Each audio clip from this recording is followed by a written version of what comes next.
సృష్టి ప్రమాదంలో పడిన ప్రతిసారి, ధర్మం క్షీణించిన ప్రతిసారి, అధర్మం పెరిగిన ప్రతిసారి ఒక దేవుడు అవతరిస్తాడు.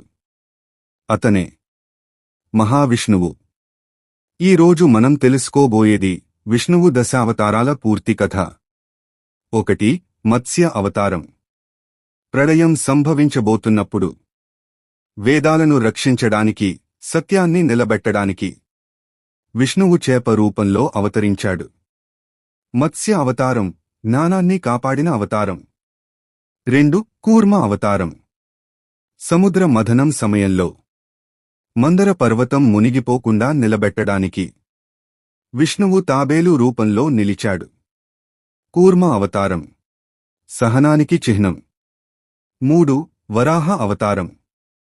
హిరణ్యాక్షుడు భూమిని సముద్రంలో దాచాడు. అప్పుడు విష్ణువు పంది రూపంలో వచ్చి భూమిని రక్షించాడు. వరాహ అవతారం భూమాతను కాపాడిన శక్తి.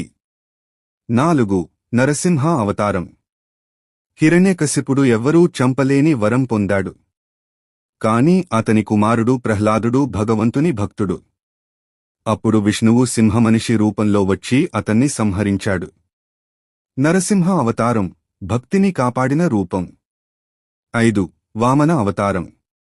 బలి చక్రవర్తి 3 లోకాలపై అధికారం సాధించాడు. విష్ణువు చిన్న బాలుడిగా వచ్చి 3 అడుగుల భూమి అడిగాడు.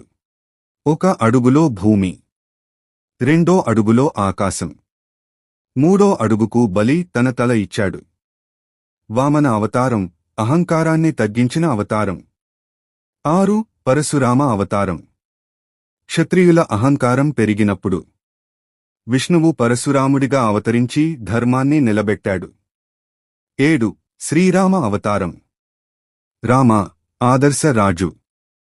రావణాసురుడిని సంహరించి ధర్మాన్ని స్థాపించాడు. రామ అవతారం సత్యం, కర్తవ్యానికి ప్రతీక. 8. శ్రీకృష్ణ అవతారం. కృష్ణ్ లీలామూర్తి. మహాభారతంలో కీలక పాత్ర పోషించి భగవద్గీత ద్వారా జీవన సత్యాలను చెప్పారు. కృష్ణ అవతారం జ్ఞానం, ధర్మం. 9. బుద్ధ అవతారం. గౌతమ బుద్ధ అహింస మార్గాన్ని చూపించారు. శాంతి, దయ, కరుణను బోధించారు. 10. కల్కి అవతారం.